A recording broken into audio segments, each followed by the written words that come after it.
Welcome, everybody. We're so thrilled to have you here today for our candidate forum for candidates for the Poudre School District Board of Education. My name's Carrie Bennett, and I'll be the moderator for this evening. I'm a volunteer with the League of Women Voters.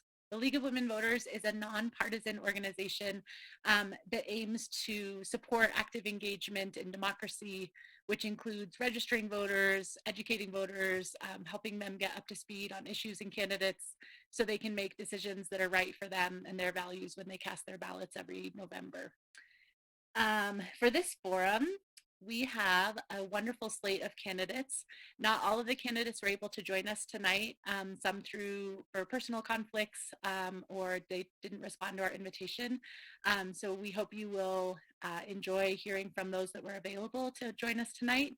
To find out more about some of the candidates who weren't here and to read more about those who are, we invite you to go to vote411.org and you can read more about candidates' positions there online.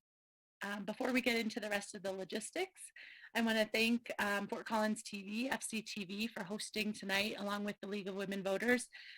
They provide all of the technical magic that allows us to carry these off in the digital age in particular, but to deliver them to voters in a format that they can see, both streaming live online tonight as well as having it available afterwards for folks who aren't available today. Candidates for school board are elected at large, meaning that they must live in the district that they are running for, but everybody votes for candidates in every district. So as you're listening tonight, you'll see there will be choices on your ballot between candidates representing the same districts, but everybody gets to vote for everybody. So no breaks, you got to pay attention to everybody. They're all important for every voter tonight. Format-wise, we will give everybody a chance to introduce themselves. They have 90 seconds for opening statements, and then after that, we will begin posing questions that have been submitted to the League to the candidates. They will have 60 seconds to answer, and then at the end of the night, we will give them another 60 seconds for closing statements and to make their final case to you, the voters.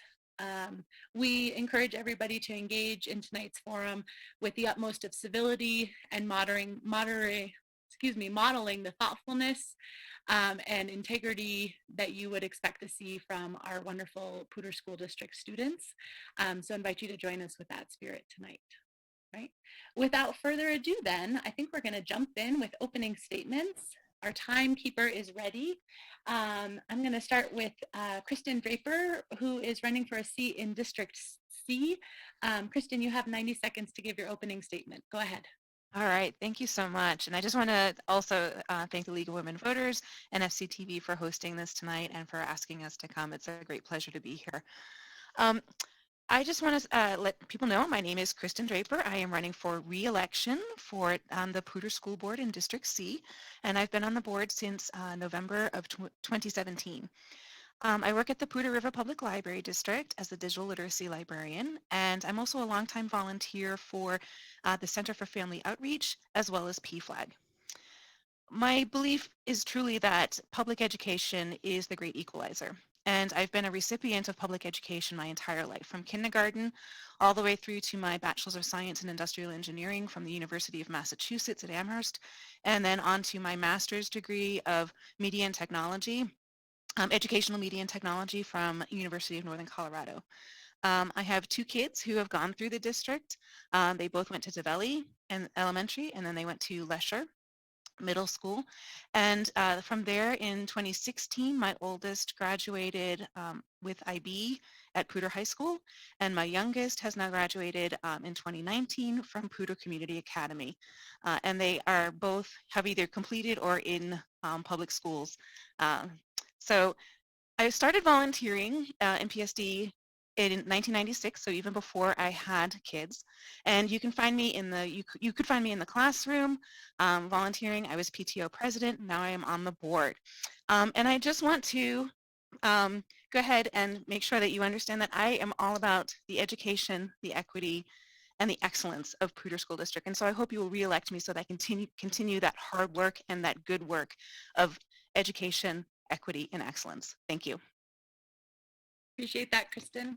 Our next candidate who is running for a seat in District D is Jim Brokish. Go ahead, Jim. Thanks, Carrie. I'd like to start with some of my background. My wife and I moved here 42 years ago. My wife, Marcia, we have 3 children, and all 3 of them got just an excellent education in the Poudre School District. Education is a big value in our home. Of our 3 children and their 3 spouses, 5 of the 6 of them are teachers.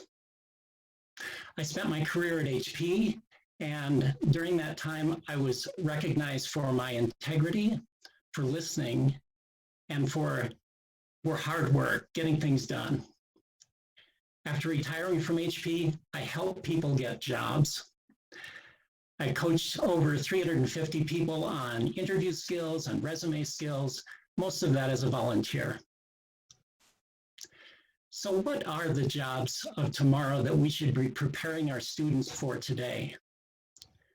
I think my experience in management, in technology, in science, in leadership, in jobs, enables me really well to have those kinds of discussions on the board of directors. Some of my endorsements, Shelley Arndt endorses me, as well as the Poudre Education Association. In addition, 7 of the 7 current board of directors endorse me. I think they're excited to work with me, and I know I'm excited to work with them. Thank you, Jim. Appreciate that. Our next candidate, also from District D, is Tom Griggs. Go ahead, Tom. Hello. I am also very grateful for our League of Women Voters role in making sure that everybody gets to learn about the candidates running for office and about the issues as well. I'm running for PSD School Board because I'm committed to helping every child thrive in school.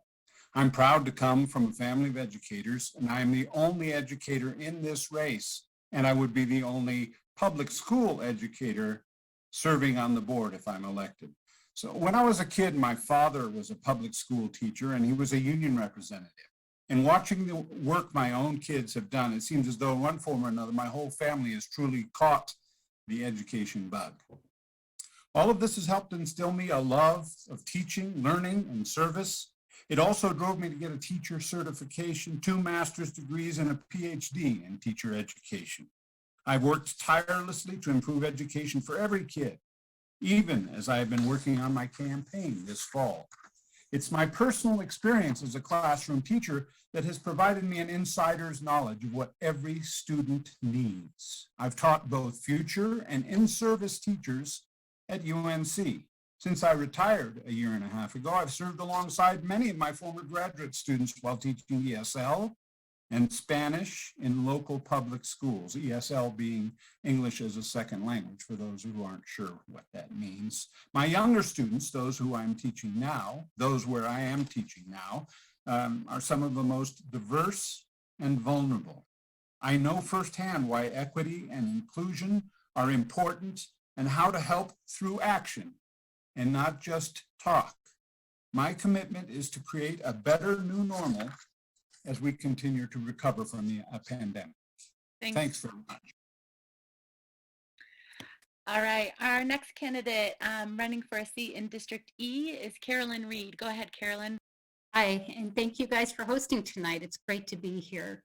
My name is Carolyn Reed. I'm running for re-election to District E. I'm currently was appointed in 2014 to the board and have since successfully ran to be re-elected. I was born and raised in Wellington, and that is where I live now. And that is a very special community to me. Wellington is a very special community to me. My 5 brothers and sisters and I attended Wellington schools. My 6 children have attended PSD schools, and they've all graduated from PSD. And I have 7 grandchildren, and I am a longtime resident here. I formerly worked for UPS for 20 years as a UPS driver. I am a former union steward. I'm a former Teamsters local board member. I now own my own business in Fort Collins and in Wyoming. And over the years, I've not only watched PSD as a parent, I've watched PSD as a business person. And I've seen a lot of changes over the years in PSD and a lot of things that I've loved to see and a lot of things that I would like to see in the future, especially when it comes to career and technical education for our students. I believe that my long tenure here in the district and my experience as a business owner will give me a unique perspective in leading the district going forward. Thank you, Carolyn. Appreciate that. And our last candidate running for a seat in District G is Jessica Zamora. Go ahead, Jessica. Almost didn't unmute. Thank you, League of Women Voters, again for hosting us. This is a really great forum to have and an opportunity for our community to hear from us. And thank you, FCTV, for also hosting. For just a little bit about me, I'm also an educator. Actually, I have 10 years in the education field. I originally had an engineering degree and decided to go back to teaching because I had so many of my peers who couldn't hack the math curriculum in engineering school, who would have been amazing engineers had they been able to complete that degree. And so I went back to school to get my certificate in teaching. I taught in Arizona for many years, both in person and virtually. So I've had that wonderful experience. In a much more diverse community than we have even in Fort Collins. And so I understand where those pieces come together and how either that can be very divisive or we can use those cultures and those communities to bring us together. Once we had children, I became a stay-at-home parent, but education's something I can't seem to get away from. It's just in my blood now. And so I homeschooled my kids during the day, and then I tutored PSD students at night in math. And then currently I teach GED courses while I'm pursuing my master's degree in mathematics as well. I was appointed to the board in August, so I'm a current board member, so I'm hoping you'll re-elect me for real. And then PSD, the board chose me because I have so much experience in PSD. I've been on the district advisory board, I participated in PTA and SAC, and I'm getting to stop, but I have so much more I'd love to share with you all. So I hope to have more to share during our meeting tonight. Appreciate that, Jessica. Thank you so much. We will have plenty of time for everybody to share this evening and get to hear more of these ideas. Appreciate all the passion and diverse backgrounds that have brought you all here tonight. We're going to start with our first question. And again, each of you gets 1 minute to respond to it. Judy, our fabulous timing volunteer, will be holding up those signs to remind you when you're almost done, and then the stop sign when you're done. So our first question, Jim, you'll get to answer first. What is the #1 challenge facing Poudre School District, and how would you work to solve it? So tricky. Oh, did we lose Jim? I lost him on my Brady Bunch screen. I'm going to skip Jim and hope he can get back in. And I'll go ahead and toss this one to Tom first then, if that's okay. And we'll hope that Jim can get back on real soon so he can answer. So Tom, same question to you. What's the #1 challenge that you see facing Poudre School District, and how would you work to solve it? Go ahead. Well, I made allusion to this earlier. Equity, diversity, and inclusion for me is probably the most challenging issue the district faces. And I appreciate that many people have talked about it and worked on various aspects of it. But I've spent most of my career as an educator working on it and with it. It's not just a word, equity. The complexity of achieving it is immense, but thanks to the arrival of our new superintendent, Brian Kingsley, and his willingness to confront and discuss the uncomfortable, we can become a model, as PSD already is in so many areas, for equity, diversity, and inclusion among mid-sized school districts around the state and region. At the classroom and school level, teachers and administrators need to get better at recognizing the individual differences between each student, how such differences influence their learning experiences. I support our new superintendent's equity, diversity, and inclusion goals as stated during his candidacy for the superintendency, excuse me, and reinforced at his comments at the opening of the September 28th board meeting. Mr. Kingsley and his staff described plans to really work on improving student outcomes and begin seriously digging into structural obstacles to making PSD. We're going to have to cut it off Is there. that the end of it? Okay, sorry, I didn't see that.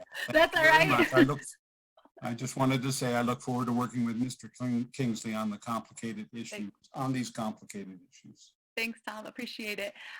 Shoot, it looks like that we got Jim back for a second and then lost him again. We will go ahead to Carolyn for the next answer to that same question. What's the number one challenge facing Poudre School District, and how would you work to solve it? We'll bring Jim in as the last answer for this one and keep circling around. Hopefully he can.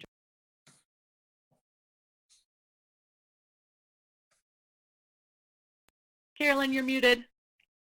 We can start your time over there. There we go. Sorry. I always forget.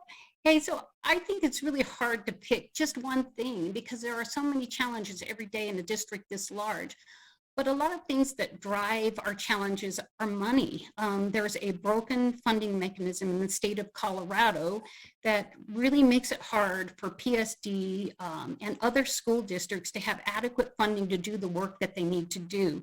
Whether that's funding, adequately funding teacher pay or having enough money for kids with IEPs. I mean, we don't even get full funding from the federal government right now for children with IEPs. Originally, that was set up so that we would receive 40% of the cost of educating kids with IEPs.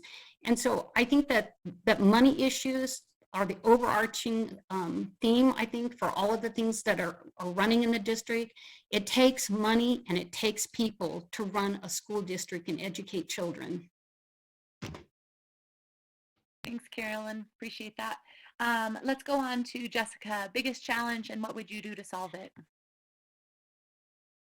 I think the biggest challenge is teacher and staff retention.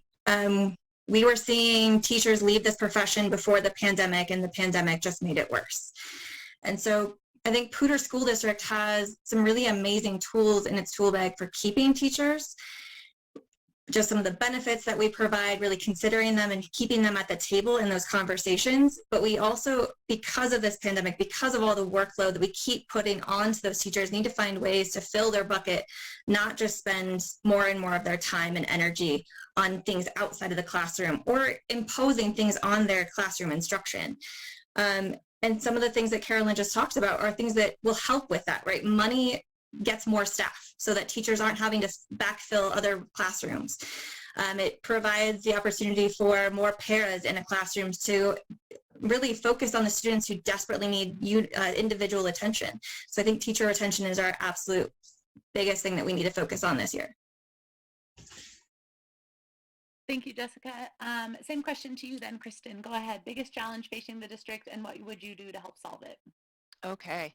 I think all of these answers are right, but one of the biggest challenges I see at the moment is just getting and keeping kids in the buildings, in school, in front of teachers, and learning with peers. We've been struggling in the past year with the COVID situation, and it is our job to make sure that the students have the best learning situation possible. And right now that means being in the building, being in front of their teachers in person, and learning in person.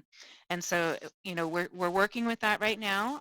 It is it's a struggle keeping every child in the building right now, but we're making it work. We're making it work for kids for academics. We're getting back to that rigorous academics that the kids need. We're getting back to the extracurricular activities that gives that kids that connection, and we're getting back to that connection between the students, their peers, and the adults. So I think that is one of the most vital things that we need to do to help with the students right now and their social and emotional health. Thank you, Kristen. Appreciate that. And Jim, we're glad to have you back. Sorry for the technical issues.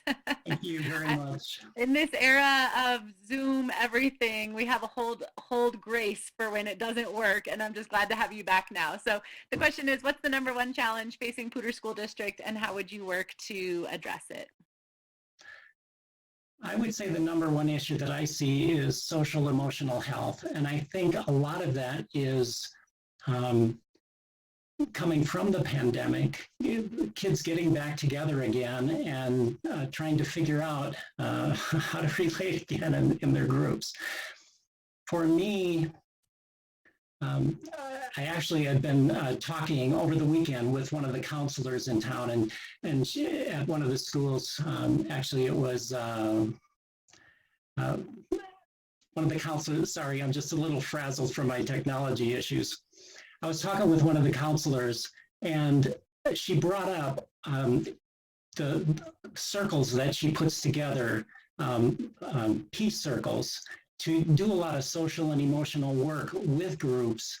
And it was just wonderful. So I believe that the more of that we can do to get our kids connected, to get our kids working together, I think that's going to really pay off. Thank you, Jim. Appreciate that. So for our next question, I'm going to just keep rotating around so each person gets a new chance to go first. We'll start with Carolyn for this one. Carolyn, I know you are currently on the school board, and so this is not a new question to you, but voters are very interested in knowing your position on mask and vaccine mandates for students and staff. So I know there's a lot rolled in there. Okay. And 60 seconds. Okay.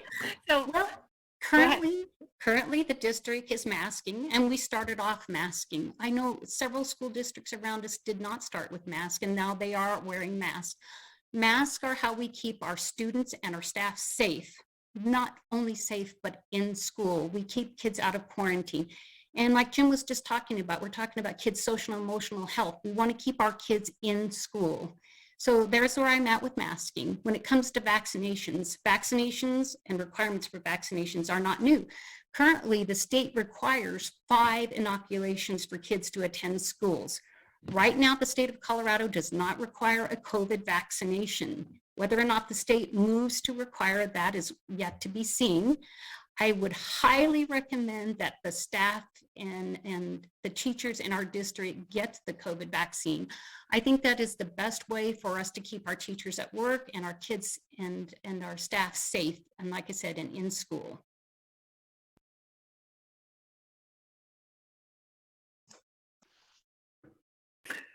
unmute. Oh, okay, sorry. No, sorry. That was me that was unmuted. Oh, okay. You were good. Good, Carolyn. It was me. Okay. Jessica, you're up next. Briefly, what's your position on mask and vaccine mandates for students and staff? So I think that Poudre School District made the right choice to mask our students. It keeps them physically in school. PSD does not get to choose who quarantines when. Those are mandated by health departments. And so by masking our students, we can ensure that more of our students are physically in buildings with their classmates and not doing virtual school again. I heard from countless parents last year that virtual school, the hybrid model, those were incredibly hard on families. And so I think the board trying to enforce masks so that that doesn't have to happen again, or it's very minimalized, was the right choice. As far as vaccines go, masks are one thing. I'm not a healthcare expert. I hope that it does not come down to me having to make a vaccine mandate choice. That should be decided by a health department. That's my personal opinion. It doesn't mean that it won't come to the board, because masks should also not necessarily be my decision, but we'll see what happens. But that's currently where I stand on vaccine mandates. Thank you, Jessica. Appreciate that. Kristen, you're next on this question. All right, thanks. Yeah, I believe that PSD made the right decision to start off the year with masks. And if you look at the data, schools that started off the year with masks did much better at keeping kids in school in front of teachers with their peers and in-person learning than schools that did not. So I believe we very much made the right decision. That said, I know nobody likes masks. I don't like wearing a mask. I have to wear a mask 8 hours a day when I am at work. It's not fun. There's all kinds of issues that, people can't see the mouths, it's harder to read facial expressions. I understand all of that. And the number one priority is to keep those kids in school in front of their teachers with their peers and in-person learning with rigorous academics and extracurricular opportunities. When it comes to the vaccine, what Carolyn said, there's a the state law requires public, private, and parochial kindergartners through 12th graders to have these various vaccinations in order to be in the school, unless they have some type of a certified exemption. So I would hope that the state would make some sort of recommendation to that as well. Thank you, Kristen. Jim, you're up next on this one. What's your position on mask and vaccine mandates? Thank you very much. For me, it all starts with how do we keep kids in school safely? And I think we've done that with the mask mandate. As Carolyn and Kristen mentioned, we made the right call on that as a board. The board made the right call, starting with a K through 12 mask mandate. The districts around us that didn't do that eventually followed suit. So I'm a huge fan of the mask mandate, and kudos to the board for making a right call on that. On vaccines, it's a similar deal. What do we need to do to keep kids in school and safe? I got my vaccine as quickly as I possibly could. I would encourage parents, as soon as their children are eligible for vaccines, to go ahead and get vaccinated. It's tricky with the mandates and such. Some of the things that have already been discussed of who does own the ultimate decision. But I think paying attention to building a community. I'm from a small town in Wisconsin, and we took care of each other. That was one of the things I loved about my small town. I'm hopeful we can build a community here that can take care of each other around the masks and vaccines. Thank you, Jim. Appreciate that. And last but not least, Tom, go ahead. Same question to you. Thank you. I in pretty strong agreement with almost everything we've heard so far about mask mandates from the other candidates. I believe that safety is paramount. Safety is paramount for the kids, of course, and for the teachers as well. And I witnessed last year while I was in the classroom, people struggling with changing expectations within their schools about those things. But I witnessed also that the kids were thrilled to be able to come back to school, masks or no masks. There was no problem with all those kids. They were grateful for the mandate on during the fourth quarter that allowed them to see their friends again. And it just underscored the importance of the social aspect of learning that a lot of us don't pay attention to when we're making policy decisions, and we should be. So I was grateful for that as well. Thank you, Tom. Appreciate your answer there. Interesting to see the congruence, at least of all of our candidates here tonight on that answer. I'm going to have to work on my list to find places where you disagree a little bit more, I think. All right. Our next question, we'll start with Jessica first. We're kind of bouncing around between categories here so we can get a broad list of topics. So apologies if that gives you some whiplash, but that's what we're doing. Jessica, let's think about curriculum together. Could you describe how much oversight you think the board should have on curriculum choices, especially when it comes to science and history? And who should oversee the purchase of materials and selection of materials for those subjects? For all the candidates, it's a long question. You can always ask me to repeat it when it comes to your turn. But the question is the board's role in oversight for curriculum choices, especially in science and history, and who should oversee purchases of materials. So I think ultimately the decision on cost, like paying for it, comes to the board, but the board should not be the primary group of people who decide on which curriculum gets chosen. We have experts within our district. We have a curriculum director who that's their job, right? And I had the privilege a few years ago. I have 2 kids currently in the district, and my son went through the reading curriculum decision-making process. And one of our great teachers in PSD tested out 2 different curriculum options for their first grade class, first grade. And that's the right path, right? Because you have experts in a classroom who are actually testing out the material, and they're the professionals who have to use it day in and day out. So it doesn't really matter if it's science or history. It should be the experts in the classroom and the experts at the district level that make the recommendation to the board on which ones to purchase. And the board should ask thoughtful questions on how they were considered and what ultimately led to one curriculum versus another, but they should not be the only deciding factors on any curriculum. Thank you, Jessica. Appreciate that. Kristen, same question to you. Okay. Well, I agree with Jessica. We should not be the deciding board, However, because there are experts and that's what they do, they're reading experts and they are science experts and they are social studies experts, and they get to use their expertise and tell us what they think about those curriculums and what education opportunities it brings to the kids. That said, when we were looking at the new social studies curriculum, there were many questions that we asked, and those questions were things like, does it follow the HB 19-1192, which is that inclusion of American minorities in teaching civil government? So does it have a broad spectrum? Does it allow us to be talking about broad subjects? And if you recall, in 2020, the years blend together, there were some students that put up a protest because of the curriculum, because the curriculum was not broad enough, because the curriculum was not discussing some of these really necessary issues. So it's our job to make sure that those experts have taken a look at those issues. Thank you, Kristen. Same question now to you, Jim. I agree with everything that's been said already. The district should be mostly in charge with some minor approval from the board. There's a subtext in this question, though, that how honest do we teach about our history? It's the whole CRT thing and that whole thing that I'd like to discuss a little bit. And as far as honest history, it's important to me that since race has been woven through the fabric of our United States so much, and our history so much, it's just critical, I think, to be able to discuss those things honestly and openly. We don't shy away from hard topics in our schools. We relish that. We talk about it.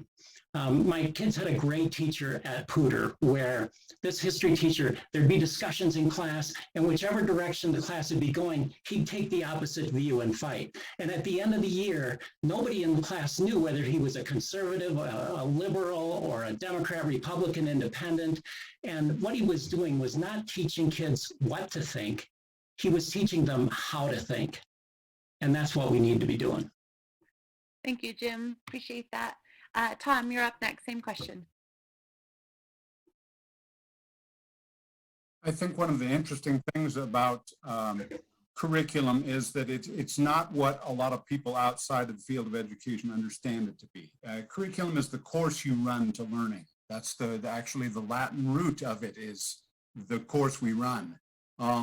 And the reality is that the closer those decisions get made to the classroom, the better, because it enhances the possibility of differentiation for individual students. It allows students access to the curriculum, and the great teachers know they have a framework, a set of standards to go by, a set of topics that they need to cover and so forth, but they have very different ways of going about it. And that's education in a democratic society. We will never be able to control what individual teachers and what they put emphasis on and what they think is important, because it's partly about what they're passionate about.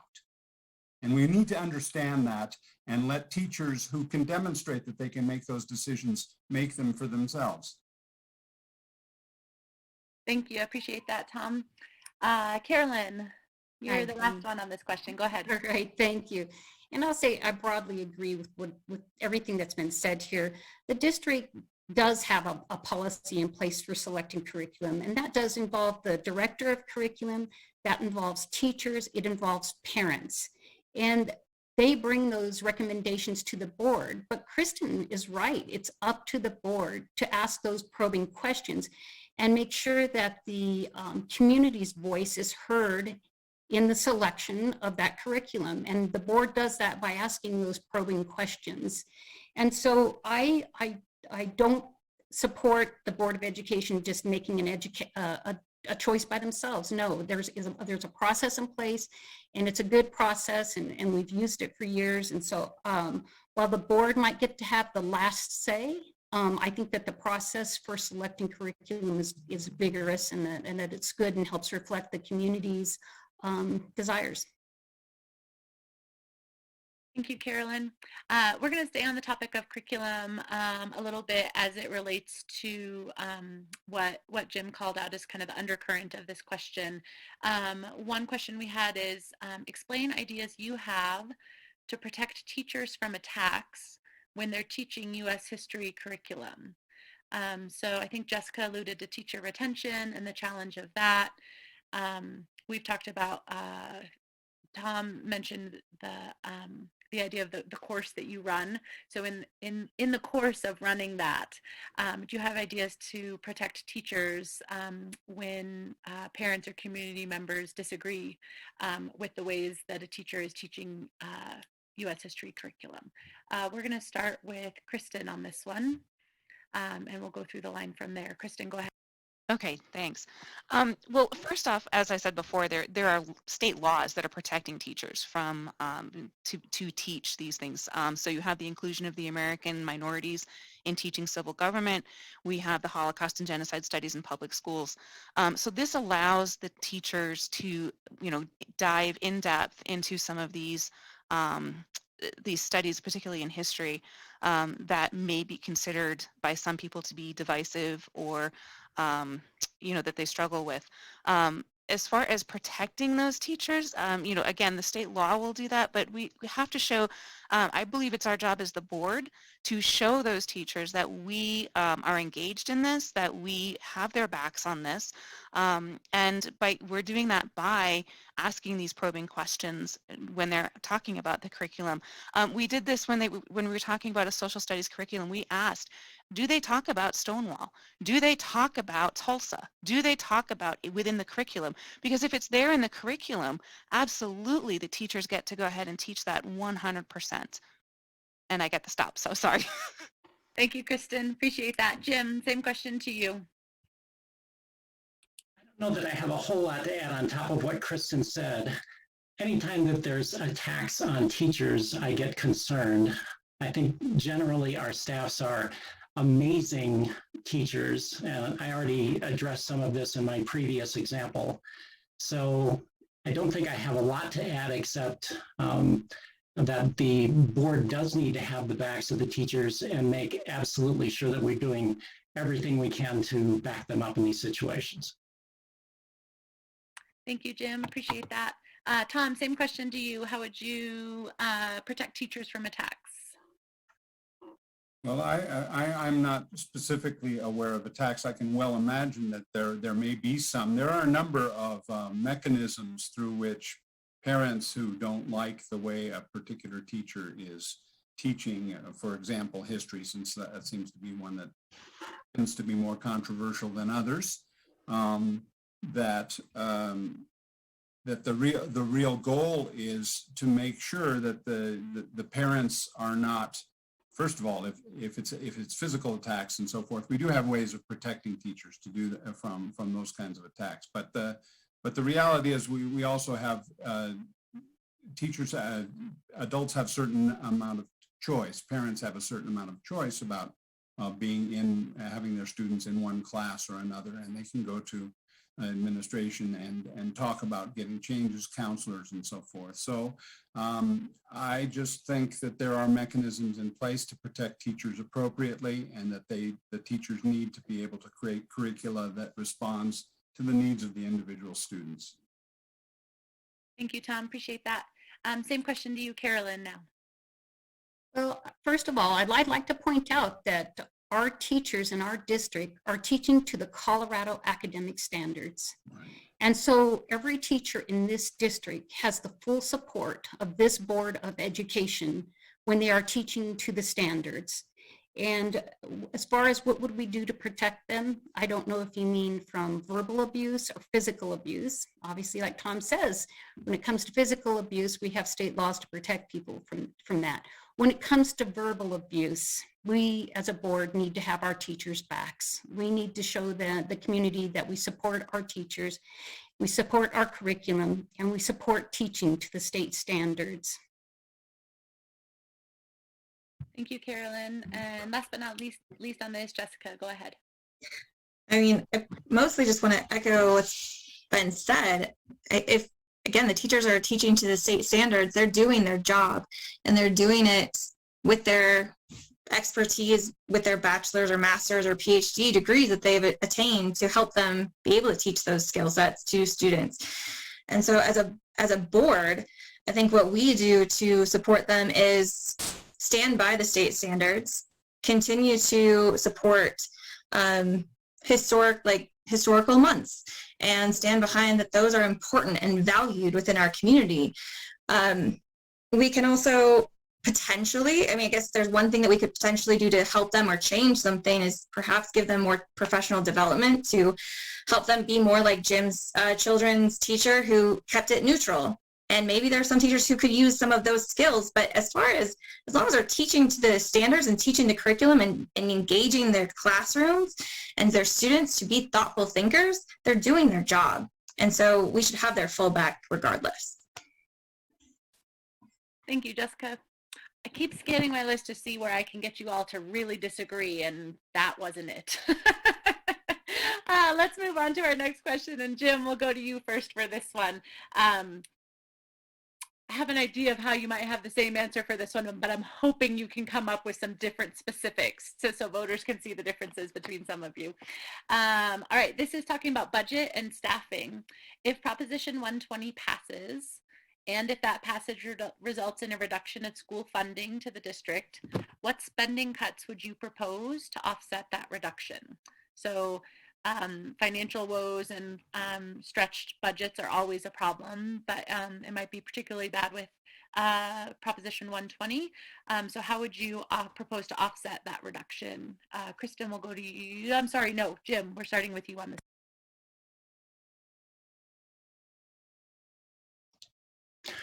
When I worked at HP, I managed projects. There were large projects on tight budgets, and I had to make priority calls for successful outcomes. So I did a lot of that. I'm not new to making tough decisions.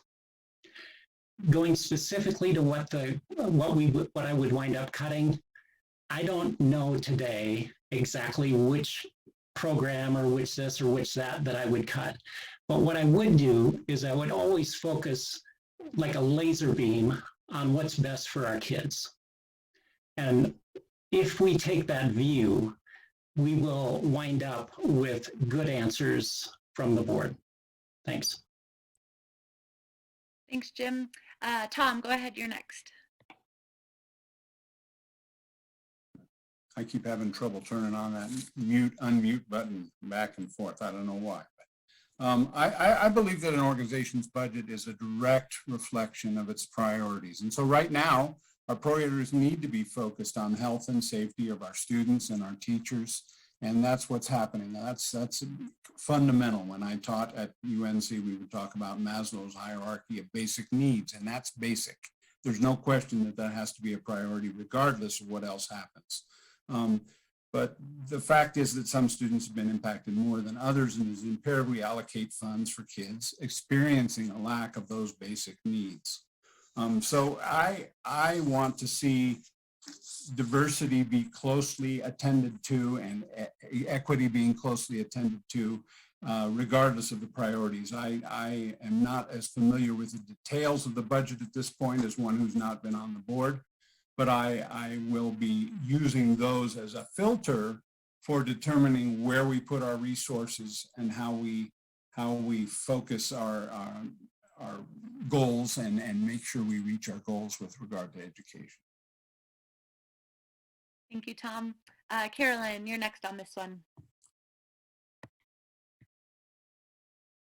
All right, well, first of all, I want to thank you for asking this question, because I think that this puts this out for the community. It puts this issue on the table so our community can understand how important this is. I started out today saying that I thought the biggest issue facing the district was going to be funding. And now we're talking about cutting funding. How can we take more money away from children? I want people in the community to think about this, well, what it means to have to sit down and decide what child you're going to take money from. That's no decision a Board of Education should have to make. We should not have to be thinking about taking money away from children. So I'm glad that this is out there for the community to think about. But when we come to if we have to cut from children, I would say we'll do what we've done in the past, is what we involve teachers, we involve our community, and we talk about our values. And that's how we decide where money goes, even in good years. And so it would involve, if we had to cut, and I hope we don't have to, because we shouldn't be taking money away from children. That is how I would say we should do it. Thank you, Carolyn. Jessica, go ahead. So with spending cuts, we've been doing this for years. Especially during the pandemic, but for years, PSC has gotten less and less money per child. And our financial team has done an amazing job stretching those dollars to not make the vast majority of our kids, I think, really feel the impacts. And so that would be where I would start. Where the financial team historically looked to find loopholes, looked to find where they could tighten our belts without damaging our educational prowess. I think one of the things we could potentially do, which is not really a method I think our district likes, but because our district typically does site-based funding. So every school has their own funding and they decide what's best for their local community. So I think one of the things that we would have to do would be starting to more have shared resources and have district level money versus site-based money. But I think our sites do such an amazing job of spending their money where their kids need it that would be a short-term solution. Thank you, Jessica. Appreciate that. Kristen, you're next on this one. All right. So, I think most people answered this with that, keep a laser focus on the kids. 80% of our budget goes to staffing, which in turn, or more than 80%, which in turn is what our kids need and use the most. So it'd be tough. And so what I want to do is just really reiterate to the voters that 120 will be bad for us. We're talking about losing another $330 million out of the state budget if this passes. It sounds wonderful. I want to cut my taxes too. But that's $330 million that will not come from the state to the schools. We already have what we call the BS factor, or the negative factor, that influences the school. So in a real short nutshell, Amendment 23 says we have to fully fund schools, but we also then say we have to balance the budget. And so what they do is they fully fund schools and then they take the money away from us. And that's the negative factor, or the budget stabilization factor, also known as the BS factor. Go figure. So what happens is the school district, since about 2008, we have lost over $300 million to Poudre School District since 2008. So just keep that in mind. You do not want to have to ask this board where to cut. You don't want to have to ask this board what child should not get money. So I just put that out there. Thanks. Thanks, Kristen. Appreciate it. All right. So along the lines of how the district spends its money and does so in reflection of its values, in April, the board voted to continue contracting for school resource officers, even though a community advisory council recommended it. So please explain why you agree or disagree with the board's decision to continue contracting for school resource officers. Tom, you get the first go at this one. Go ahead. Oh, hang on, Tom, you're muted. Yeah, and see, I did it again. You're in good company. I've been doing it all night. School resource officers are one of certainly the most controversial aspects. I don't know of school safety. It seems like there's many safety issues that we're struggling with right now at the forefront of our controversial issues list. But I was a little dismayed when I watched the report being made by the Community Advisory Council to the board about its recommendations related to how the SRO issue should be handled. And I was glad to see that they supported continuing the discussion at the very least, because what's really at the bottom of all this is that every child in the district deserves to feel safe. And the only way we're going to get to that is if everybody in the district takes the time to listen and understand what safety means to every family and every person in the district as well as we possibly can. So that discussion needs to continue, and we need to consider moving towards the goal of making it safe for everyone. Thank you, Tom. Appreciate that. Carolyn, same question to you. Well, I was on the board when we made this decision, and I did vote for continuing to fund SROs. Why did I want to continue funding the SROs? I think what Tom said is we have to think about student safety. We have to think about, do we have somebody at the school who knows the kids, who knows how to interact with children, instead of the random police officer we might call to respond to an emergency in our school. We know that when we have trained professionals who know how to work with children and who recognize the children that they are serving, we have better outcomes. We heard from many teachers, we heard from many students, and we heard from many people in the community that they felt safer with the SROs in the school and that there was broad community support for that. However, that does not mean that we should not continue to monitor how we are using SROs in our schools. So we need to make sure we're using them correctly and not using them for things that they were not intended to be there for. Thank you, Carolyn. Next, Jessica, for this question. Go ahead. Yeah, so I actually worked in a district in Arizona that had SROs and a security team because it was a high school, and that's just how it worked there. And we had 2 different SROs during my time. And the first SRO was not involved and very distant with students, and therefore was not appreciated or liked. The second SRO came in and frequently was in classrooms, was very engaging with the students. And so I don't think this conversation about SROs is necessarily strictly about the contract of yes or no. It's about who are the SROs that we're hiring. If we hire people who want to engage with students and who want to build relationships with students, then they are the right person to be in that building, because they're not there they're not there to ticket students. They're there to engage and protect them. So as long as we're hiring the correct SROs, that SRO program is an appropriate thing to keep. Thank you, Jessica. Kristen, same question to you. Yes, and I was on the board when we had this discussion, and this was a difficult discussion. I think we as a board and as a district owe a debt of gratitude to the CAC for going and diving in depth into what was going on with the SROs. And, you know, I actually disagree with what Tom had said, that if you want, you know, he said he was dismayed that the CAC said not to have SROs. I actually thought that was something that the board needed to hear. I think it was something that the community needed to hear, because that when you hear those things, that's when you know there's something to be fixed. And so what it did for the board was say, yikes, there's some problems here. There's some disconnect. And so what do we need to do to make that connection better? Because, you know, we do need to make sure that all kids feel safe in their schools. And what we were hearing was that was not the case. The SROs are not making all kids feel safe.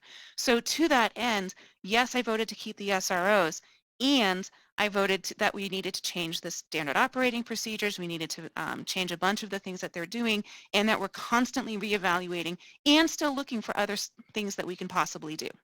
Thank you, Kristen. Appreciate it. And last on this question is Jim. Go ahead, Jim. You're muted.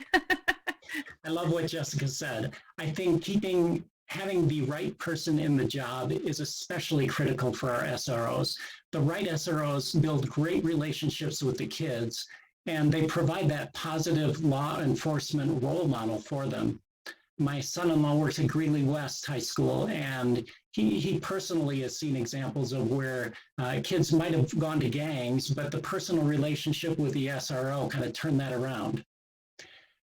So I talked about having the right person in the job. I think also having them in the school is so key, because if there is a law enforcement issue in the school, having someone come from outside, and Carolyn addressed this a little bit, having someone come in from the outside, they just don't know as much or the context of what's going on that the SRO can do. And then there's the obvious thing of just the overall safety for the schools that they provide. The SROs that I've met, I just feel like they've been fantastic. So I'm totally in favor of this program. Thank you, Jim. We're going to do one more question, and then we're going to take a quick break. So for our viewing audience, you'll have a chance after this question, and for our panelists to refill your drinks and use the restroom if you need to. So after this question, we'll take a quick break. So on the heels of thinking about the roles of SROs and how we make sure every student feels safe, love to hear your ideas on concrete steps, and as specific as you can be, what concrete steps the district can take to be culturally responsive and ensure that students from all backgrounds flourish. So what are concrete things that the district can do to be culturally responsive and ensure that students from all backgrounds flourish?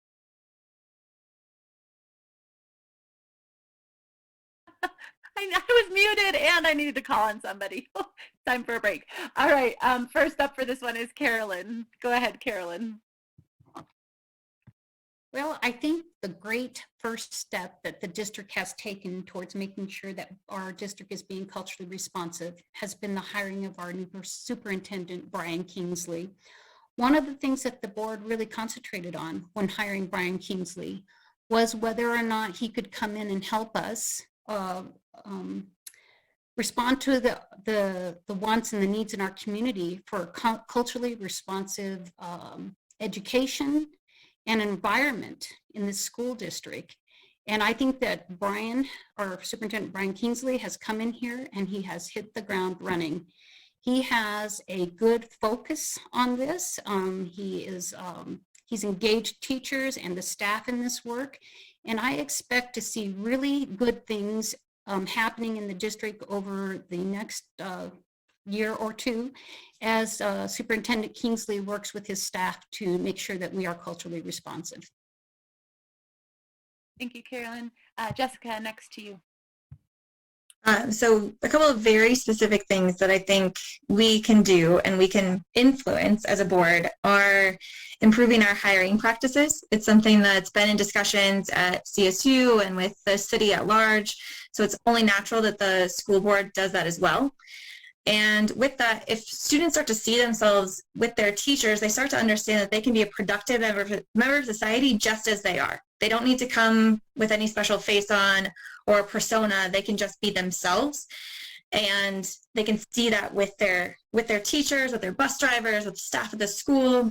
I think another concrete thing that we can do and something that we really need to focus on is our curriculum review.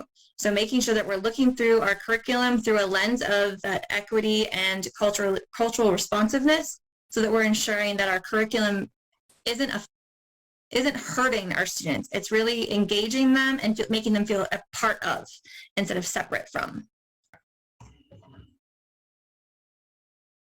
Thank you, Jessica. Appreciate that. Kristen, go ahead. Next to you. Yeah, and by doing exactly what Carolyn and Jessica have said, what that does is it creates a really powerful learning environment, because that equity, what that means is that every student, regardless of their circumstances, has that equal opportunity, has an opportunity and an expectation actually to participate in those rigorous academics or those extracurricular activities or connections with adults. So you're providing that. I think part of what we have been doing lately is a good first step, which is a lot of those resolutions talking about important history months, that kind of thing. And it's just, that's the first step. It's the acknowledgement that, and what we also did was with those acknowledgements is we created the district promise and principles of community. And what that is we promised those that we serve who are honored for who they are. So it goes like this. We promise to create and uphold equitable, inclusive, and rigorous educational opportunities, outcomes, and experiences for all. And the fact that we were able to put that together and read that last April with all that was going on, I think was another great first step. And with Brian Kingsley, I think we're going to follow through on this and do a great job. Thanks, Kristen. Appreciate it. Jim, next to you. All very powerful comments. I love Jessica's hiring and curriculum, especially the hiring. I think getting the right folks in front of the classroom and having a diverse set of teachers teaching just sets the tone for, hey, you could be this one day, and it pulls everyone up. So I think that's a big deal. This whole question relates around equity and just making sure that we're bringing up the underserved populations and making absolutely sure that we're doing everything we can to give them that fair chance and that culturally, that they're really pulled in and energized to go. Thank you, Jim. And Tom, you get the last word on this question. Okay, I have spent my career, again, once more, that's why I made equity, diversity, and inclusion my number one issue, the main issue that I think the district is challenged with. The teachers, professional development is a huge part of this. I can tell you from experience that when I approach equity and diversity issues in classrooms as a graduate professor of graduate students studying these kinds of matters and working on master's degrees and so forth, that they have a range of reactions from resistance, resentment,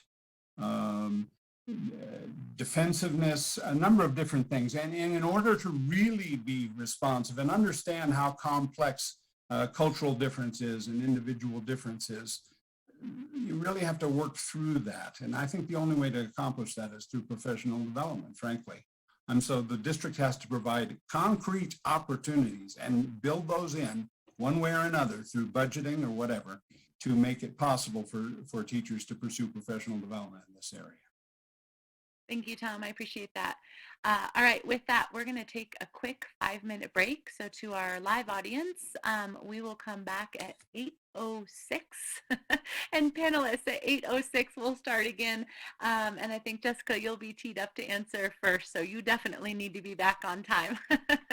So remind you to shut your cameras off and mute your microphone during your quick break here. We'll see you back at 8:06 for the second half. Tone and spirit of the conversation so far tonight. So let's jump in with Jessica and our next question.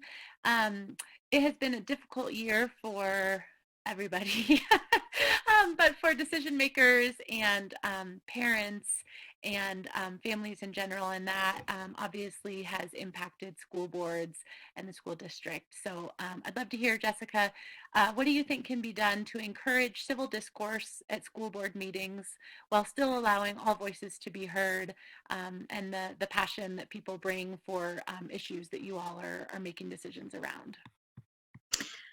Yeah, education has never been easy, right? So it's particularly hard now, but there's never been a time that a school board got unscathed, let's say. So I think some of the things that we usually do that we just haven't been able to do well during the pandemic is having these forums, whether that's virtually or in person, having opportunities for a discourse to happen. If anybody's been watching the school board meetings, you've heard parents say that they're frustrated that their questions or their comments are getting to the board during those meetings, but they don't get anything back. And that's just the function of how a board meeting works.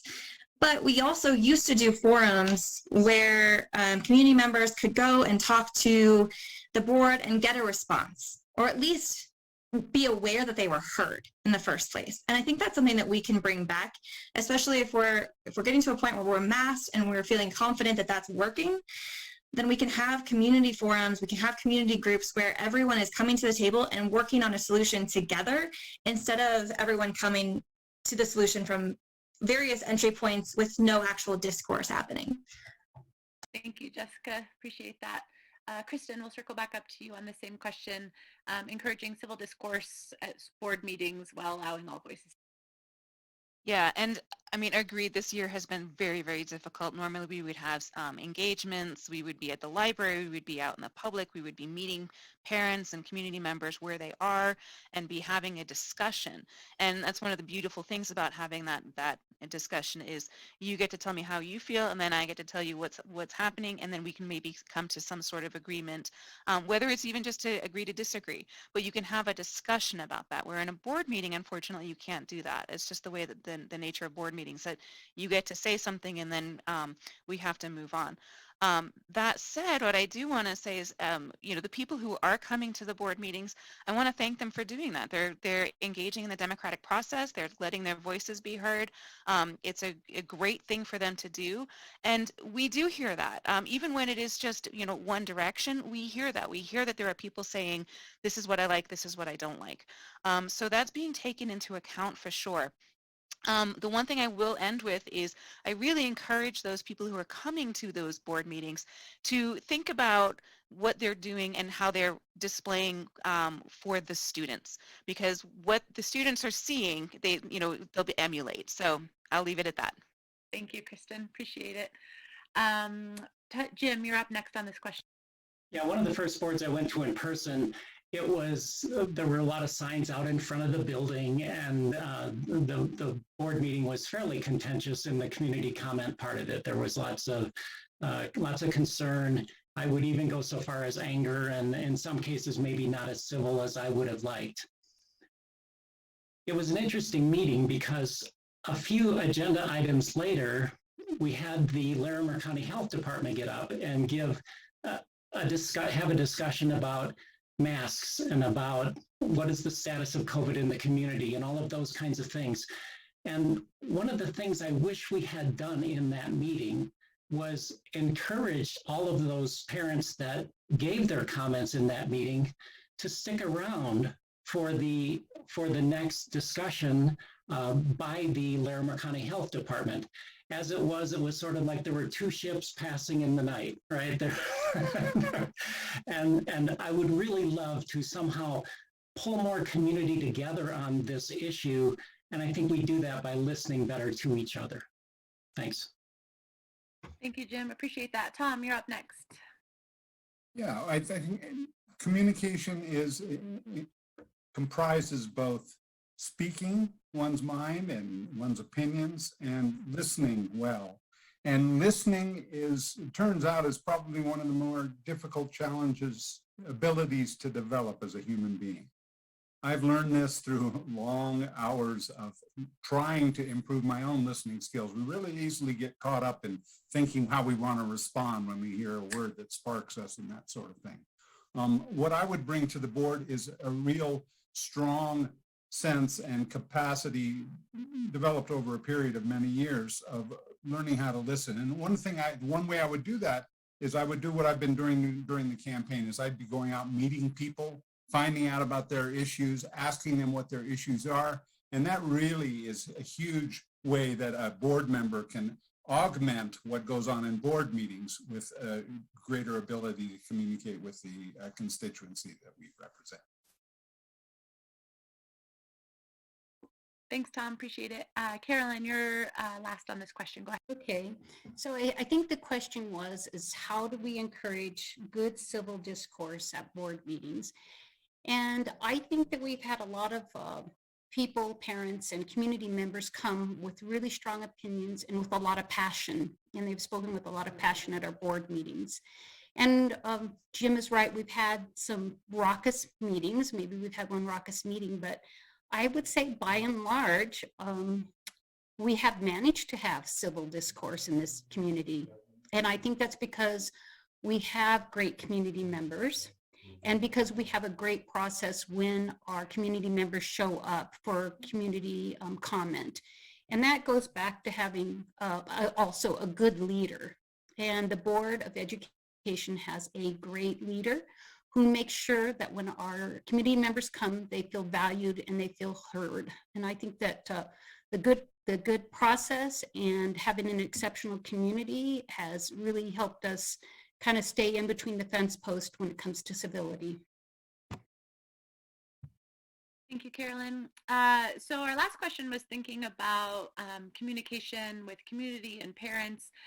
This one wants to focus on staff and specifically the different professional associations. So what action would you take to strengthen relationships between the board, administration, and the different professional associations for your classified and teacher associations? Have to call on somebody. Kristen, you get to start us off on this one. Okay. Well, I know this has been stated by Carolyn a couple of times, but I just want to reiterate it that this past year, the board hired Brian Kingsley to be our new superintendent, and he has done a phenomenal job of reaching out to all of the professional organizations, reaching out to the principals, reaching out to the staff members, and he's just able to get in there and talk to people. One of the things that he invited us, the board, to do was go to school visits with him. So the board is now, we get to visit with the superintendent, all of the various schools, and see those schools in action and hear about the issues that the schools have. Whether it's whether it's a physical issue of the building or whether it's something that's happening with staff that needs to be, discussed. But I think that it's been a great partnership already between the board, the superintendent, and PEA, ACE, and PACE. Thank you, Kristen. Jim, same question to you. How would you go about improving relationships between those different groups? I agree that we got a rock star with Brian Kingsley. I could tell stories, but I just don't have time in my 1 minute. How would I improve relations? I think we need to be careful as a board so that we're not getting into the district and giving people instructions and those kinds of things, right? We're in listening mode when it comes to these kind of places. When I started to run for this position, I right away sat down with Joni Becker from ACE to understand the classified issues. I right away sat down with Kristen Stolte, the head of PACE, to understand what her issues were. And they were great discussions. And I would expect to continue those discussions as we go, as hopefully I wind up on the school board. Thank you. Thank you, Jim. Tom, same question to you. Well, it's been said well and clearly that the goal is for the board to reach out. I'm really encouraged to hear that the board is being invited into classrooms to see what life is like in classrooms. I can tell you it's the tip of the iceberg you're seeing regardless of the context. It really is the day in and day out stuff of being in the schools. At Poudre High School, I was reminded again of how much I rely on support staff, the people who are doing the jobs like making sure that the reprographics are being handled properly and that the lunches are served hot and that breakfast is available for the kids who need breakfast, that kind of thing. The secretary that helped me at Poudre High School make sure I was following the protocols that were necessary as a substitute. These are amazing people and they work hard and they have a real sense of professionalism.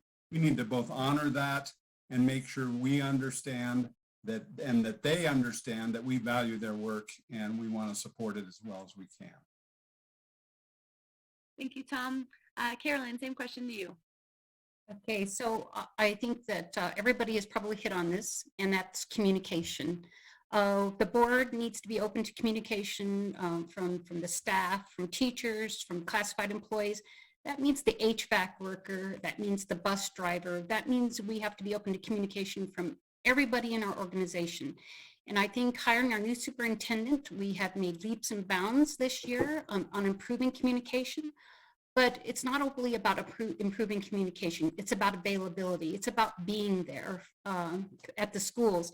And while we have started this year doing visits with the superintendent, for years, this Board of Education has been visiting schools and making sure that every school in this district gets a visit every year from a board member so that they can talk to board members about what's going on in their schools, what their needs are like. And I always ask when I visit a school, what is the one thing you want me to bring back to the superintendent? And so I think we are doing a good job of reaching out to our employees, and I think we just need to keep strengthening that. Thank you, Carolyn. Jessica, you get the last word for this question. I think what's been said is amazing. I think one of the things that we can do to ensure that that communication happens is making sure that our teachers and classified staff are at the table when decisions are made that affect them. As someone who's been in a classroom, I've had decisions made where me nor any of my coworkers were at the table and got to be a part of that decision. We just had to enforce it. And when you're in a classroom with kids who are asking 20 million questions on why they have to do something and you're not at the table to be a part of that discussion, it's a lot harder to enforce. You still do it because it's your job. But if teachers are at the table, or at least feel like there's an understood reason why they have to enforce board decisions or just district-wide decisions, then there'll be a lot more willing to participate in those, and have those relationships with the associations that are for teachers and classified. And I think the last thing I'd like to say on this one is you've got 4 people who have been endorsed by the Poudre Education Association. We build relationships by electing the people that they most want to work with. Thank you, Jessica. So many of you mentioned visiting schools and being available to staff and being connected in that way. One question we got asked, are there any circumstances in which you would visit a classroom unannounced? Just popping in unannounced in that way. Jim, you get the first go at this one. It feels funny to me to pop in unannounced. It just doesn't seem courteous to me. So I don't think I would pop in unannounced. I think I would like to let them know before I would do that. Go ahead. Thanks, Jim. Tom, thoughts on this? There is the issue of respect for the protocols of communication and the relationship of the board to the rest of to the superintendent and the rest of the staff in the district. And I think that's a good point. I would be somewhat challenged. A lot of my students are teachers in the schools, and I just spent a semester, well, most of a semester in Poudre High School, and I made a lot of friends, and I developed a lot of really positive relationships. And it's interesting to think about how being a board member might affect the issue of me dropping in unannounced. I suspect that in most cases, on a personal level, people would feel quite comfortable with me stopping in. Maybe as a board member, I need to consider these protocols and make sure that I'm not disrespecting those and violating any protocols that are expected of people that are just removed from being board member, from being involved in the classroom directly, for example. Thank you, Tom. Appreciate that. Caroline, your thoughts on popping in unannounced? Well, I can't think of a case where I have or where that might be appropriate. When I go to a school for a visit, whether it's planned or unplanned, the first stop is at the principal's office to see if the principal is available and if we can get a tour through the school with the principal. I can't remember that I've ever walked through a school for a school visit without a principal with me.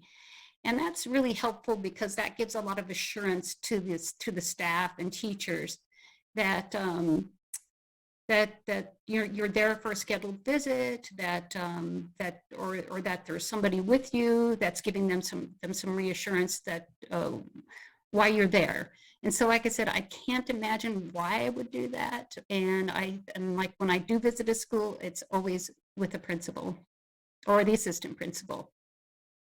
Thank you, Caroline. Jessica, thoughts on this?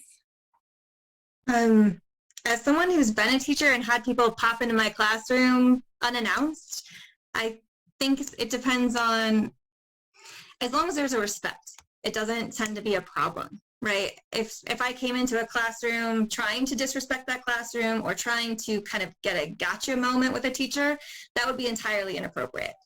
But going into a classroom just to kind of see what's going on, seeing what's being taught that day is something that happens in classrooms typically by coworkers within a building and principals and such. But I think as the board stands right now, it's a very supportive board, a very caring board. And so I don't get the impression that the current board we have are any folks that would go into a classroom with judgment, just curiosity.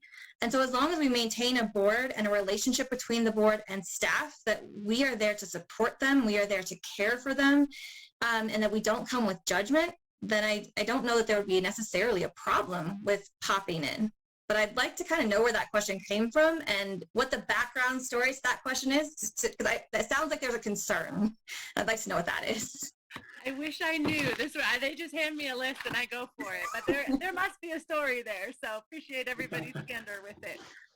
this is the benefit and drawback of my neutrality. I have no idea. Kristen, you're up next. Same question and last one to answer this. Okay, yeah, and I feel like there's something that promoted that question up that probably was uncomfortable for the teacher, and that's why they asked it. So, no, I agree. I think the board is very supportive. I don't think anybody's going in there with anything but curiosity. Again, I would not do that. I would not disrespect the teachers and just sort of do a pop in, because it can feel like a gotcha moment. To people, even if it's certainly not intended that way. And also, I think, and Jessica, you probably have this issue too, that as a parent, when you go in, sometimes you have to go, I am here with my parent hat. I am not here with my board hat. And so, what I need to talk to you about is what's happening with my students and not what's happening as a board member. And so, sometimes that can get a little bit tricky. Appreciate that acknowledgement of the different hats in the same way Tom did as people you have different connections with, and as a mentor or teacher or something, it's a different hat you're wearing when you go in there. Okay. Good. The questions do come from the community and league members and everywhere else. So I think it's right that there was probably a concern at some point that someone experienced, and so I wanted to hear your views on that. All right, this is a narrowly focused question, but perhaps it'll illuminate something interesting about each of you. We'll see. This is back to a curriculum question. What's your opinion of the state-mandated science of reading approach, which emphasizes phonics and drills for teaching reading to kindergarten through 8th grade? So we know that this is state mandated, and so there's a compliance expectation with that, but I think voters want to know what your opinion of that is, and how that looks then in PSD. So state mandated science of reading, emphasizing phonics and drills for teaching reading kindergarten through 3rd grade. And Tom, you get to have the first go at this one. I know that reading as science approach has been highly controversial at the level of the State Board of Education. I followed that for years as a watcher of state education policy. There are a number of ways, certainly phonics and some of the basic functions, the sub-skills that go into learning how to read are important and kind of critical building blocks in the process of becoming literate in reading and so forth. But the ways kids go about it and the ways teachers have to go about it to get those building blocks in place can vary quite a bit. And I worry about a curriculum that is too strictly structured so that this can be a problem and actually a hindrance to the teaching of the learning process, of the reading process, excuse me. So I have my questions about that, and I'm aware of them from the past as well, and talking about them in the past. Thank you, Tom. Appreciate that. Carolyn, your thoughts on this one and the science of reading mandate? Well, I'm glad you asked me this question. I actually taught my oldest son to read. When my oldest son started school, my ex was in the service and my son started school in Ohio. And at the end of 1st grade, they wanted to hold him back because he couldn't read. And so I thought, well, I didn't want this kid to be held back. He seemed so smart. So I was going to try and help him to get caught up with reading. So we sat down and we were reading The Little Red Hen, and I read him the first page, and then I asked him to try. He couldn't read anything. He couldn't decode anything because the school he attended did not have any phonetic component to its reading. Teaching kids reading is about decoding. And so my son couldn't even sound out a word. He couldn't even sound out dog, right? So I worked with him all summer doing phonetic drills and taught him how to read and had him at above grade level by the next year. While we don't need strictly structured reading like maybe Tom is talking about, an important component of teaching reading is phonetics. You need to have a phonetic component when you're teaching children to read. And from personal experience, I can tell you it works. Thank you, Carolyn. Jessica, same question to you. So I currently have two kiddos in elementary school. One is in kindergarten, so fresh into this realm, and the other is a fourth grader. And my kindergartner is learning how to read with no challenges. My fourth grader, it took him almost the entire year of kindergarten to get to a point where he could actually phonetically sound out words. It just wasn't quite clicking for him. So I can respect this need for varied levels of instruction, varied measures or methods of instruction. So there needs to be a phonics piece, but there also does need to be a drills piece, because my youngest, my kindergartner, you can give him a drill, he'll get it, and it's done. It's not a problem. Their brains work very differently. And so they both need both options. If it's too structured and it doesn't allow for that level of differentiation for different learners, then it's not ideal. But it sounds like, from my perspective, that teachers can adapt, and teachers will adapt for the benefit of their students. And so I trust my kids' teachers to do the hard work of teaching them how to read. Thank you, Jessica. Appreciate that. Kristen, same question to you. Yeah, so, with as long as it's not a one size fits all, then I approach for the kiddos, we're talking about that equity again.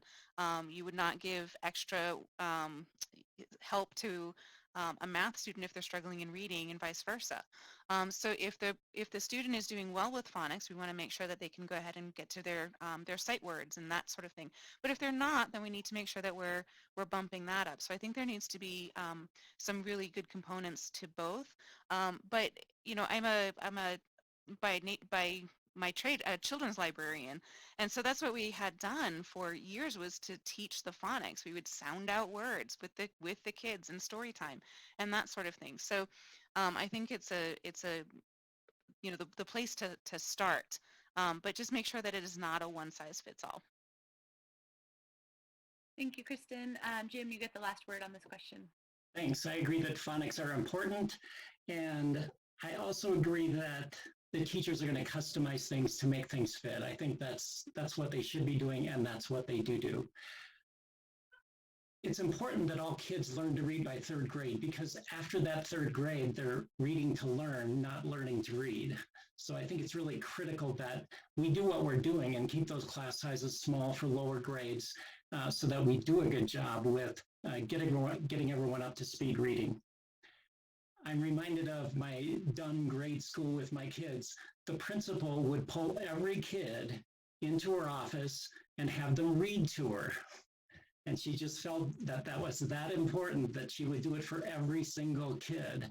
And I just love that she did that. And so I think it's important, and that we should, like Kristen said, as long as it's not too rigid, seems reasonable. Thanks. Thank you, Jim. So acknowledging that different students learn differently and have different needs, what do you think the school district can do to increase inclusive practices and better meet the needs of all learners? I think Carolyn mentioned before students with IEPs, so especially let's focus this question on students protected by IDEA or the Individuals with Disabilities Act, students who would perhaps be on an IEP. So again, what do you think the school district can do to increase inclusive practices to meet the needs of all learners, and specifically for students protected by IDEA?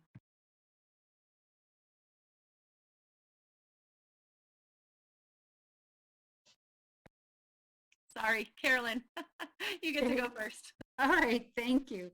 Well, I have a personal story about inclusive practices. I have a daughter who had an IEP when she was at Beatty Elementary, and she received 4 hours a week of extra help with speech and language development.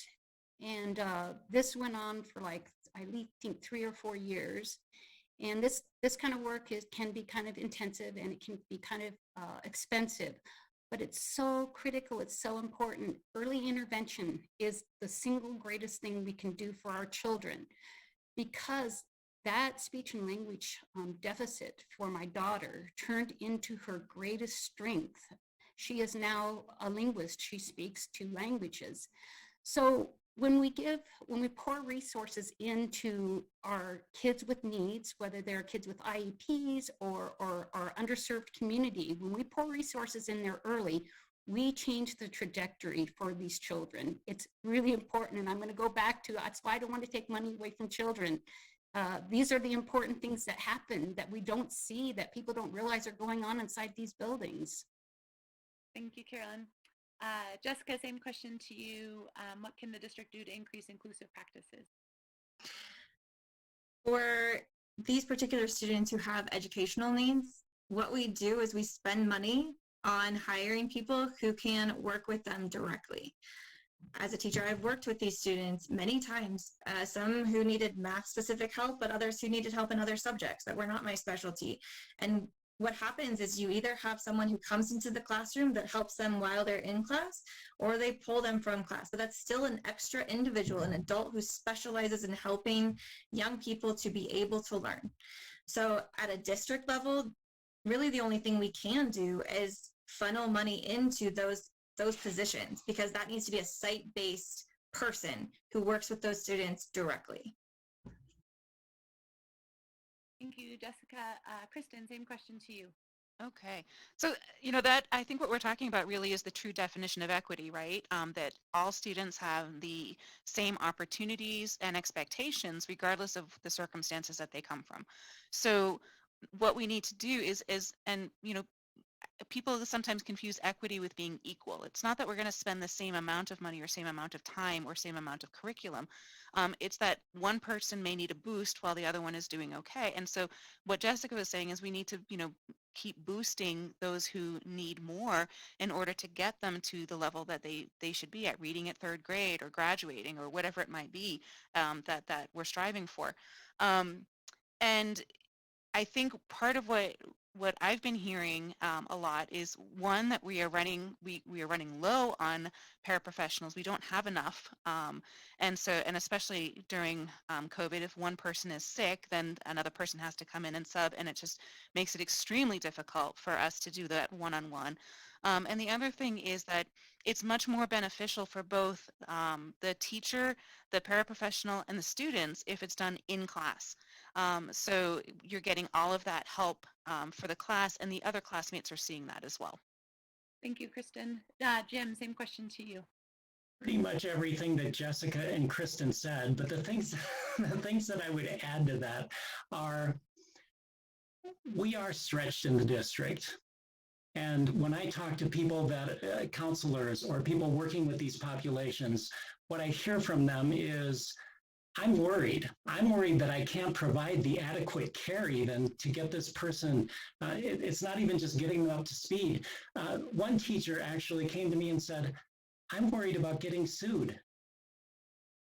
And what a terrible comment. That breaks my heart that these hardworking teachers go home with a concern like that. So I think getting the right staffing into these positions, and I know we're in a tough spot with COVID and all these things, but getting the right staffing into these positions, I think, is just critically important.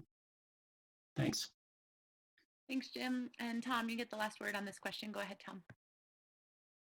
I am going to work tomorrow in a special needs classroom. I'm going to be spending the day there. I am a little in awe of the skills that even the least certified employees in the district, in the school that I'm working in tomorrow, have, and the compassion that they have and the care that they have. And so, again, we will always be stretched. I am finding myself really stretched to understand the different kinds of disabilities and challenges the different learners in that group have. It's not anything at all a part of my background at the formal level of my education. And so I just think we need to do what we can, again, to understand and recognize the individual differences, and work with, teachers need to work with love and compassion for those students just as much. And I've noticed that the people that I've been working with in this school do indeed have great love for the students that they work with. Thank you, Tom. So in those answers, many of you alluded to the need for and also the challenges with making sure you have well-trained, adequate staff who feel adequately supported in those positions. So I think this is a question that you all might have answered online. We'd love to hear you answer it now. What strategies would you use to recruit and retain skilled educators, bus drivers, support staff, kind of all throughout the ranks? What do you see given tight budgets and all of the other challenges? What strategies would you use to recruit and retain the best staff that the district can have? I mute myself before I call on you. I'm learning. Jessica, you get to go first on this. So again, when I worked in Arizona, we were on an incredibly tight budget. We got one pallet of one box of paper a year. And anybody who's a teacher, that is not enough. You cannot do worksheets for 100 plus students with one box of paper for an entire year. But that's not, so we talk about compensation for teachers or supplies for teachers, and those things are hugely important. But there are other things that we can do for our teachers that don't necessarily cost a lot of money. And sometimes that's just showing them that we appreciate them, right? At least at my kids' school, our PTA hosts, or at least it did before COVID, we hosted coffee hours, we hosted meals for them.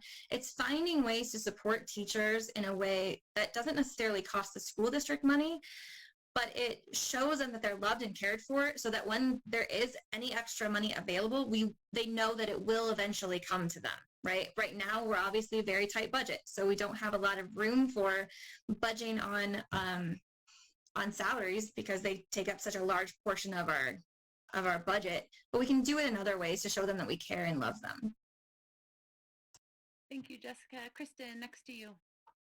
Yeah, and along with building that community that, and if you ever walk into an elementary school, you see it with the PTOs or PTAs, it's always food and notes and just loving on the teachers. But we also need to really take into consideration the pay, the workload, and the cost of living of where we are in Fort Collins. And our awesome community voted for 4A in 2019, and by I think it was 61% of the vote. And that gave the teachers, we were able to raise the starting teachers' pay to be competitive, because right at that point we were no longer competitive with our regional districts. So we have raised the pay for those first-year teachers. We have raised the pay for subsequent for all the teachers now.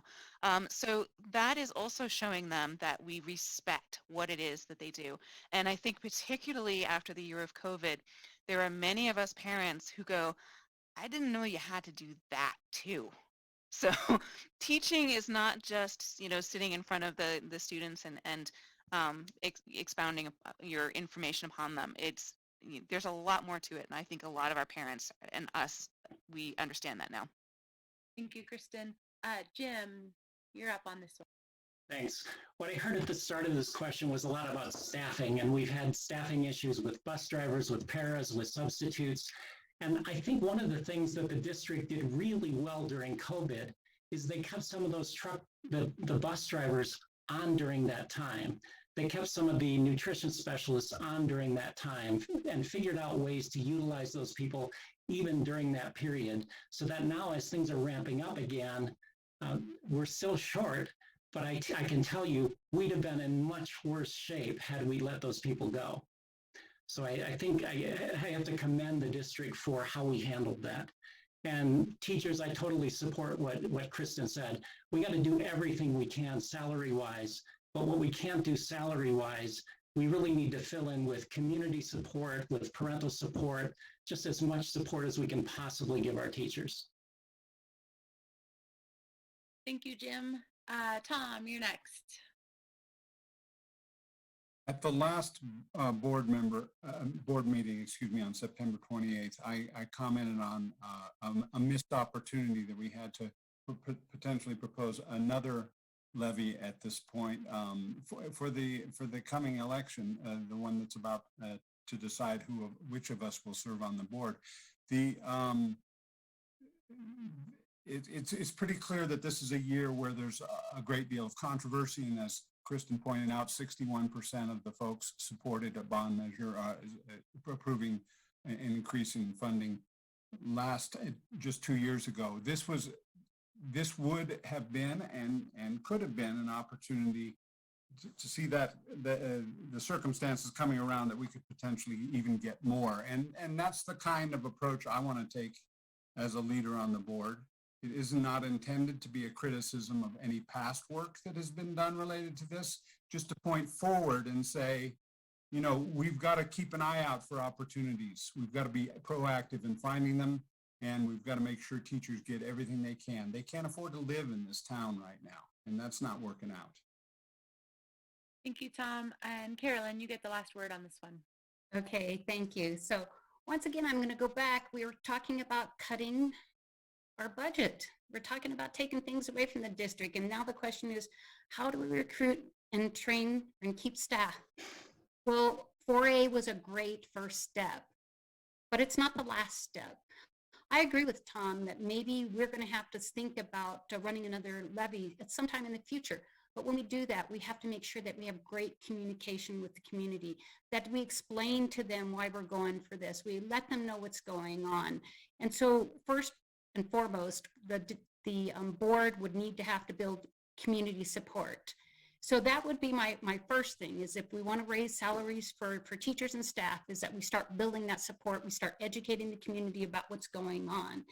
And remember, this is a very labor-intensive organization. Like Kristen said, 80% of the district's expense is personnel. Okay, so those kinds of things take really big amounts of money to make a significant change in people's pay. So we just need to be cognizant of that, and we need to be good ambassadors for the district and communicating to the district what we need, and to our community what we need. Thank you, Carolyn. I think this is going to be our last question, and I've been poring over the options and hoping I pick a good one. So we'll start with Kristen for this one, and just ask you to stay right on time because I'm squeezing in this and closing comments in our last little bit of time we have here. In many of your opening statements and previous comments, you talked about the value of having students with teachers and with their peers and in-person learning. Also, the future might look different than the past has looked. So given that, we'd like to hear your position regarding online learning and considering with that variability in student internet access, differences in parental tech skills, student age, learning styles, etc. How do you view the future and online learning?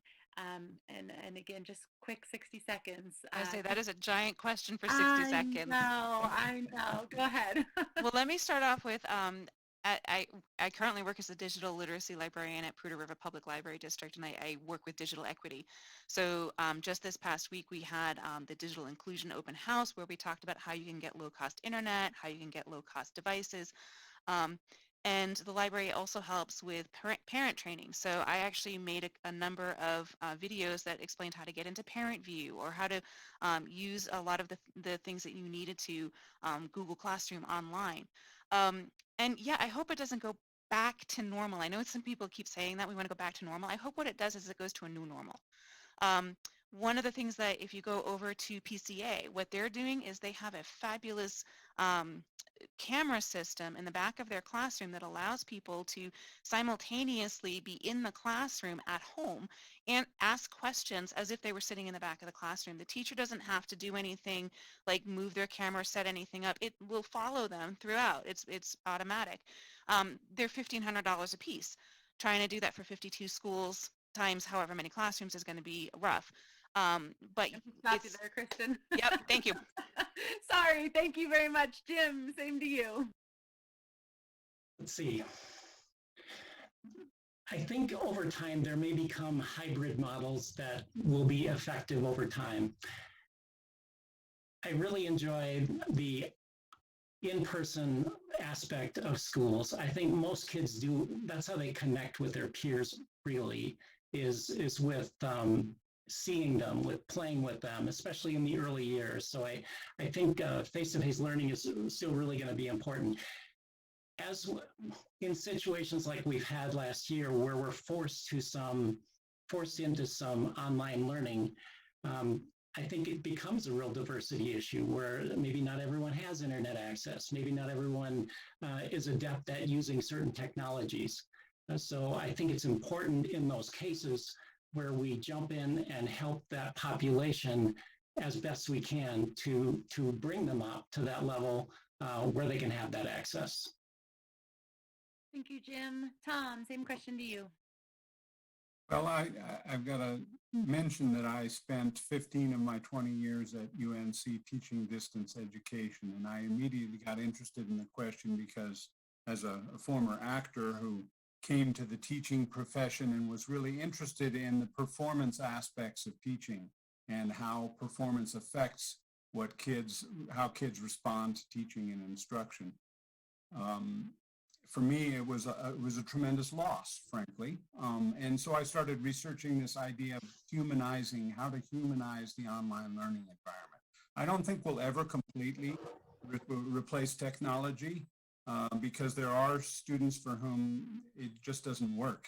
But what we can do is help teachers understand better what the difference is between online and in-person instruction and how to make up for the things that go away when you have to use technology. The other thing we can do is make sure that we don't require higher levels of technology use outside of the classroom in people's homes when they don't have access to technology themselves. Thanks, Tom. Appreciate that. Carolyn, you're next on this one. Hey, thank you. I would like to point out that PSD has an award-winning hybrid school that has really figured out how to blend that in-person learning with online learning. And that was becoming increasingly more popular even before COVID because it gives students flexibility in learning and opens up new opportunities for them. So I think, yes, online learning is going to continue to be an important part of education because it opens up opportunities for kids.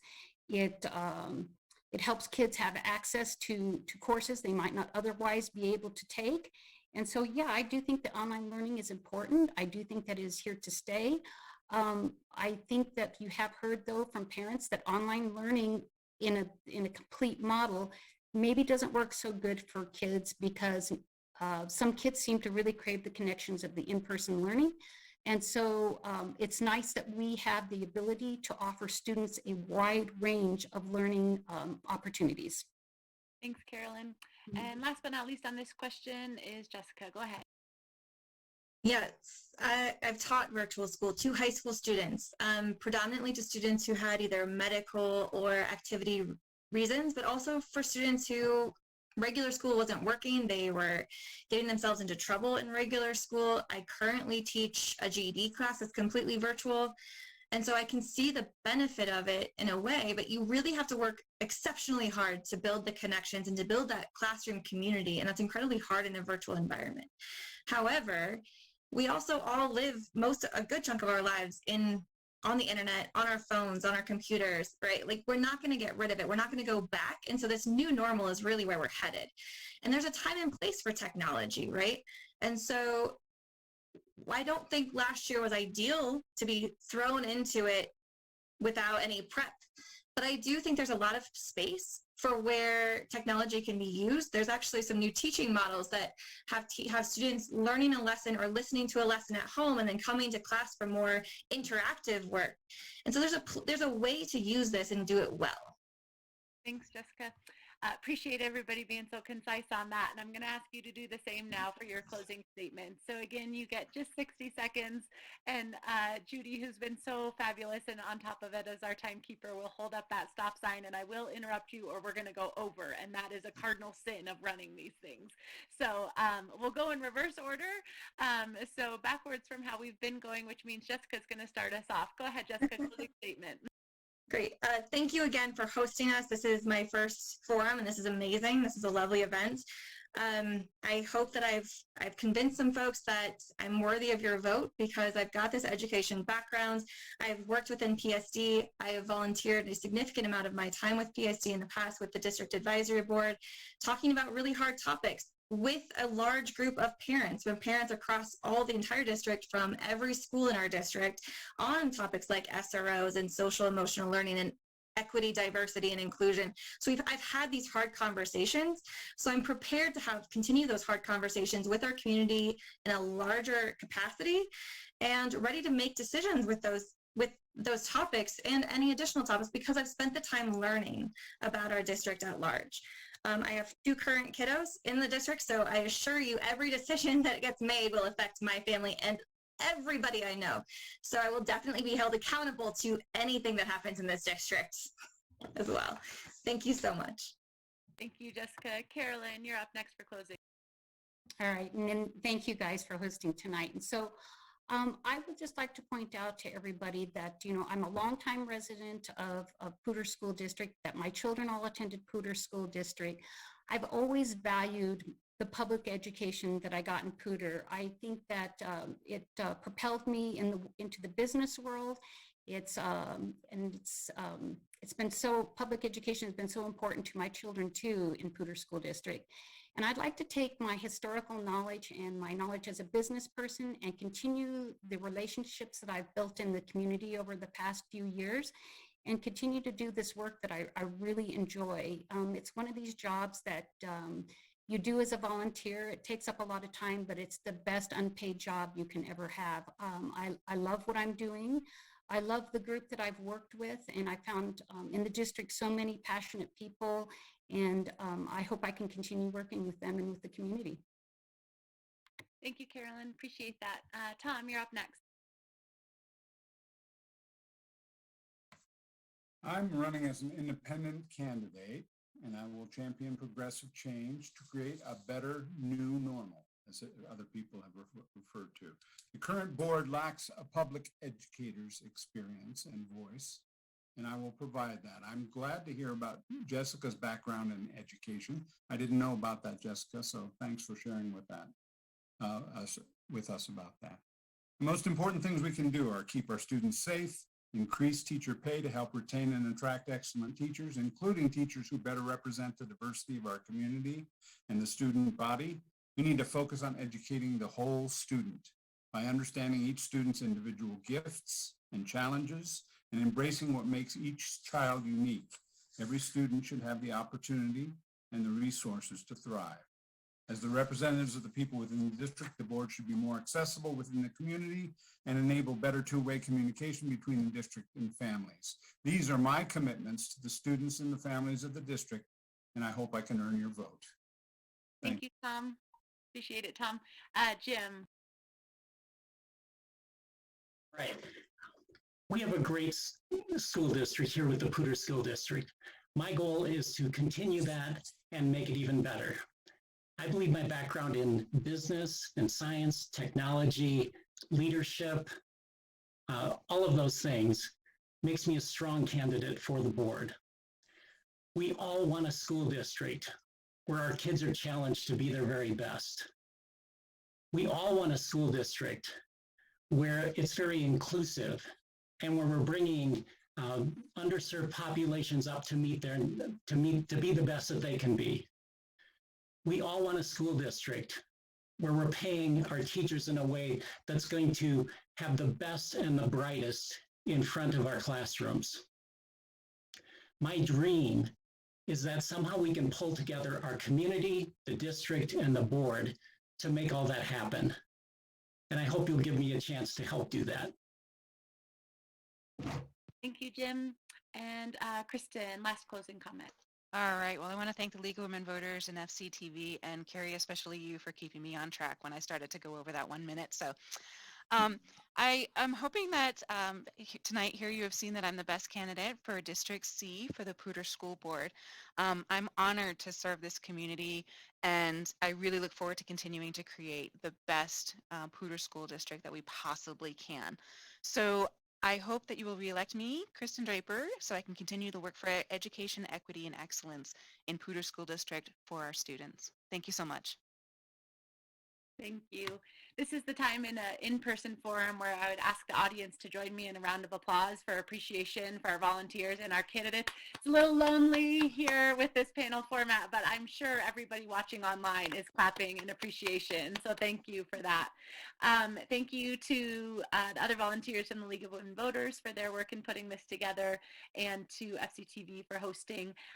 This stream will be made available online. The taped version of it will be made available online so folks can share it in its entirety. More information about candidates and other ballot information is on vote411.org, so I encourage you to go there and check out the information. As you all know, this is a vote by mail election. Ballots I think are being mailed the week of October 11th, and they must be returned back no later than Tuesday, November 2nd. For more information to make sure that your registration is up to date or check your the status of your mail-in ballot, you can go to votelarimer.gov. That's the county website that can help you track all those things. So thank you again for everybody for joining us, to our audience watching online for your engagement, and make sure you get out and vote when the time comes before November 2nd. Thank you again, everybody. Have a great night.